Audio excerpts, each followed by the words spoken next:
दोस्तों सोचो आपने एक नई ईवी ली, डीलर या फिर इंस्टॉलर बोलता है कि सर 22 किलोवाट का चार्जर लगवा लो, कार जो है वो जल्दी चार्ज हो जाएगी। आप भी सोचते हो 7 किलोवाट का चार्जर से बेटर होगा 22 किलोवाट बड़ा चार्जर, मतलब कि फास्टर चार्जिंग, करेक्ट। लेकिन जब इंस्टॉलेशन की बात आती है तो पता चलता है कि सर घर का सेंशन लोड बढ़ाना पड़ेगा, 3 फेज कनेक्शन चाहिए, वायरिंग अपग्रेड होगी और डिस्कॉम का अप्रूवल लगेगा। और सबसे शॉकिंग बात, हो सकता है 22 किलोवाट का चार्जर लगाने के बाद भी आपकी कार 22 किलोवाट पर चार्ज ना करे। तो आज के इस वीडियो में हम सिंपल लैंग्वेज में समझेंगे कि 22 किलोवाट का ईवी चार्जर क्या होता है, कौन सी कार उसका एक्चुअल बेनिफिट ले सकती है, घर पर इसको लगवाने के लिए कितना लोड चाहिए और क्या नॉर्मल इंडियन ईवी ओनर के लिए 22 किलोवाट का चार्जर जरूरी है भी। तो चलिए वीडियो को शुरू करते हैं। मैं हूं सौरभ और आप देख रहे हैं ऑल अबाउट ईवी। दोस्तों इंडिया में ईवी अडॉप्शन जो है वो फास्ट ग्रो कर रहा है, लेकिन चार्जिंग के अराउंड अभी भी काफी सारी कंफ्यूजन। लोग ईवी खरीदते वक्त बैटरी कैपेसिटी, रेंज और फास्ट चार्जिंग देखते हैं, लेकिन होम चार्जिंग के केस में एक इंपॉर्टेंट टेक्निकल पॉइंट मिस कर देते हैं, और वो है कार का ऑनबोर्ड चार्जर लेवल। आपके वॉल चार्जर चाहे 7.2 किलोवाट का हो, 11 किलोवाट का हो या फिर 22 किलोवाट, कार एसी चार्जिंग में उतना ही पावर एक्सेप्ट करेगी जितना उसका ऑनबोर्ड चार्जर अलाउ करता है। और यही रीजन है कि 22 किलोवाट का चार्जर हर ईवी ओनर के लिए यूजफुल नहीं होता। सबसे पहले दोस्तों आप ये समझो कि चार्जर फास्ट है या फिर आपकी कार फास्ट। ईवी चार्जिंग में दो मेजर टाइप्स होते हैं। पहला होता है एसी चार्जिंग, जो जनरली घर, ऑफिस, मॉल्स या फिर slow medium public charging points पे आप देखते ही। दूसरा होता है डीसी फास्ट चार्जिंग, जो हाईवे और पब्लिक फास्ट चार्जिंग स्टेशन पर नजर आता है। Home charging mostly AC charger होते हैं। इसमें इलेक्ट्रिसिटी एसी फॉर्म में चार्जर से कार तक जाती है, फिर कार के अंदर लगा ऑनबोर्ड चार्जर उस एसी को डीसी में कन्वर्ट करके बैटरी में करंट को स्टोर करवाता है। और यहीं पर एक लिमिटेशन आ जाती है। अगर आपकी कार का ऑनबोर्ड चार्जर 7.2 किलोवाट का है तो आप 22 किलोवाट का वॉल चार्जर लगा भी लोगे तो फिर भी कार एसी चार्जिंग में अप्रॉक्स 7.2 किलोवाट के आसपास ही चार्ज करेगी। और 22 किलोवाट के चार्जर का फुल बेनिफिट तभी मिलेगा जब कार का ऑनबोर्ड चार्जर 11 किलोवाट या फिर 22 किलोवाट सपोर्ट करता हो। और नीति आयोग के ईवी चार्जिंग हैंडबुक में भी क्लियरली एक्सप्लेन किया गया है कि single phase AC charger up to 7 kilowatt cars के लिए एडिक्वेट होते हैं, while 3 phase AC chargers up to 22 kilowatt उन कार्स के लिए रिक्वायर्ड होते हैं जिनके ऑनबोर्ड चार्जर्स लार्जर कैपेसिटी, मतलब कि 22 किलोवाट का चार्जर आप तभी लगवाएं जब आपका कार जो है वो उसको सपोर्ट करती। अब थोड़ा सा समझ लेते हैं 22 किलोवाट का चार्जर एक्चुअली में होता क्या है। 22 किलोवाट का चार्जर एक AC 3 फेज चार्जर होता है। जनरली इसका टेक्निकल सेटअप होता है, अगर मैं पावर रेटिंग की बात करूं तो 22 किलोवाट सप्लाई जो है वो 3 फेज चाहिए होती है। अगर वोल्टेज की बात करें तो around 400 to 415 volt AC, current 32 ampere per phase, connector type 2 AC. और इंडिया में अवेलेबल 22 किलोवाट का एसी चार्जर जनरली दोस्तों 3 फेज 400, 415 और 32 स्पेसिफिकेशन के साथ ही आता है। एग्जांपल के लिए multiple Indian charger listing 22 kilowatt AC charger को 3 फेज 32 एम्पियर टाइप 2 कॉन्फ़िगरेशन के साथ मेंशन करती है। इसको अब थोड़ा सिंपल लैंग्वेज में अगर मैं आपको बोलूं तो 7.2 किलोवाट का charger usually single phase setup पर चल सकता है, लेकिन 22 किलोवाट का चार्जर के लिए आपको 3 फेज इलेक्ट्रिकल कनेक्शन चाहिए होता है। और यही पॉइंट इंडियन होम्स में सबसे ज्यादा इंपॉर्टेंट हो जाता है। इंडिया में काफी होम्स का sanction load 3 kilowatt, 5 kilowatt, 6 kilowatt या फिर 8 किलोवाट के अराउंड होता है। अब आप सोचो कि आपके घर का सेंशन लोड है 5 किलोवाट, घर में AC, geyser, fridge, washing machine, light, microwave already चल रहे हैं। अब घर पे आप 7.2 किलोवाट का चार्जर लगा भी लेते हो तो total load easily sanction load से ऊपर चला जा सकता है। अब टाटा ईवी के दोस्तों ऑफिशियल चार्जिंग सपोर्ट पेज पर भी 7.2 किलोवाट एसी चार्जर के लिए डेडिकेटेड सिंगल फेज कनेक्शन या फिर 3 phase connection, 1 dedicated phase for EV charging की रिक्वायरमेंट क्लियरली मेंशन है। अब 22 किलोवाट का केस और भी ज्यादा बड़ा हो जाता है। और 22 किलोवाट का चार्जर का मतलब है चार्जर अलोन 22 किलोवाट तक डिमांड कर सकता है। इसीलिए आपको normal 3 phase connection, proper sanction load, upgraded wiring, MCB, RCCB protection, earthing और प्रोफेशनल इंस्टॉलेशन ही चाहिए। और ये प्लग एंड प्ले अपग्रेड नहीं है। दोस्तों सबसे बड़ी गलतफहमी इस समय मार्केट में ये है कि 22 किलोवाट से भी हर कार जल्दी चार्ज हो जाती है। ये बिल्कुल भी जरूरी नहीं। सो इसको एक कॉमन इंडियन ईवी एग्जाम्पल से समझ। टाटा नेक्सॉन ईवी जैसे पॉपुलर ईवीज में एसी चार्जिंग जो है वो generally 7.2 kilowatt wall box charger के अराउंड स्पेसिफाइड होती है। Tata EV 7.2 kilowatt AC charger को रेगुलर होम यूज के लिए पोजीशन करता है। MG ZS EV के ऑफिशियल इंडियन स्पेक्स में भी 50.3 किलोवाट का बैटरी और 7.2 किलोवाट एस्टिमेटेड एसी चार्जिंग का टाइम जो है वो क्लियरली मेंशन होता है। BYD Auto 3 के ऑफिशियल इंडिया स्पेक्स में एसी चार्जिंग टाइम जो है वो अराउंड 8 आवर्स से लेकर 10 आवर्स की रेंज में मेंशन किया गया है, depending upon the battery variant. अब इसका सिंपल कंक्लूजन क्या है दोस्तों, कि अगर कार का एसी ऑनबोर्ड चार्जर 7.2 किलोवाट का है या फिर 7.4 किलोवाट तक का लिमिटेड है, तो 22 किलोवाट का चार्जर लगा लेने से भी चार्जिंग स्पीड में बेनिफिट नहीं मिलने वाला। आपने चार्जर बड़ा लगा दिया लेकिन कार उतनी ही पावर एक्सेप्ट कर रही है। अब जैसे इसको एक एग्जांपल से समझते हैं, मोबाइल आपका जो आईफोन है वो लगभग 22 to 25 वॉट की चार्जिंग सपोर्ट करता है, लेकिन आप अगर उसको 100 वॉट के चार्जर से चार्ज भी करते हो तो फोन जो है वो 100 वॉट जो है एक्सेप्ट नहीं करने वाला।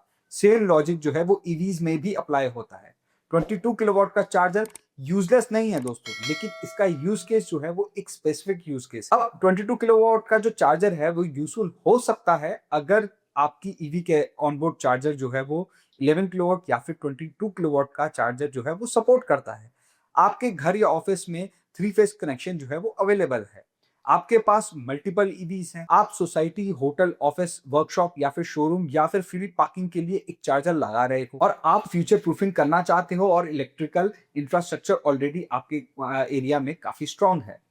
लेकिन अगर आप एक नॉर्मल इंडियन ईवी ओनर हो और सिंगल कार यूज करते हो और डेली 30 to 80 किलोमीटर की ड्राइव करते हो, तो 7.2 किलोवाट का चार्जर जो है सपोर्ट आपकी गाड़ी करती है, तो उस केस में 22 किलोवाट का चार्जर मोस्ट लाइकली एक ओवरकिल ही होगा। अब एक प्रैक्टिकल कैलकुलेशन करते हैं। मान लो कि आपकी कार की बैटरी जो है वो 40 किलोवाट, आपने घर पे 3.3 किलोवाट का चार्जर आप उसे लगाते हो, यूज करते हो, 0 to 100% थ्योरेटिकल टाइम जो है वो अराउंड 12 आवर्स के आसपास लग सकता है। रियल वर्ल्ड में ये थोड़ा सा लॉसेस के साथ ज्यादा हो सकता है, मतलब 12 का 13 या 14 घंटे लग सकते हैं। लेकिन अगर आप 7.2 किलोवाट का चार्जर यूज करते हो तो सेम बैटरी को चार्ज करने में अप्रॉक्स 6 आवर्स के आसपास का टाइम लग सकता है। लेकिन अगर आप 22 किलोवाट का चार्जर लगाते हो तो और कार जो है वो सिर्फ 7.2 किलोवाट का चार्जर ही मैक्सिमम ऑनबोर्ड चार्जर एक्सेप्ट कर रहा है, तो चार्जिंग टाइम फिर भी 7.2 किलोवाट वाला ही रहने वाला है। यानी कि चार्जर 22 किलोवाट का है लेकिन चार्जिंग स्पीड जो है वो कार खुद डिसाइड करेगी। अब फॉर्मूला सिंपल है इसका, charging time is equal to battery capacity divided by actual charging power. अब एक्चुअल चार्जिंग पावर का मतलब चार्जर रेटिंग नहीं है, बल्कि जो पावर कार एक्चुअली एक्सेप्ट कर रही है। तो अब आप सोच रहे होंगे कि